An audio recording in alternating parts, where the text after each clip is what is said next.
चला तर आज बनवूया आपण फुटलेल्या दुधापासून रसगुल्ला. तर इथे बघा मी फ्रीजमधून दूध काढलं तर मला ते वाटलं की आता हे फुटणार आहे, तर मी त्याला पटकन रसगुल्ला बनवायला घेतला. तर इथे बघा दूध गरम केले, त्यानंतर त्याच्यामध्ये एक अर्धा चमचा लिंबूचा रस टाकून छान दूध असं फाडून घेतलं.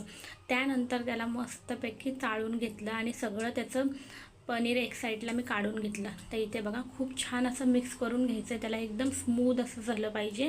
तर इथे बघा एक साईडला मी पाक बनवायला ठेवून घेतला आहे. त्याच्यामध्ये साखर, इलायची, पाणी टाकून मस्त असं पाक करायला रेडी करून ठेवूया आपण.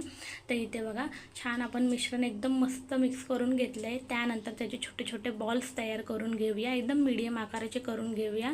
आणि इथे बघा पाक आपला रेडी झाला आहे. त्यानंतर पाकामध्ये मी रसगुल्ला टाकून घेतला आहे. बघा फुगल्यानंतर किती मस्त मोठा आणि अगदी सॉफ्ट रसगुल्ला रेडी झाला आहे आपला. एक 7 ते 8 मिनटं मंद आचेवरती त्याला शिजून देऊया.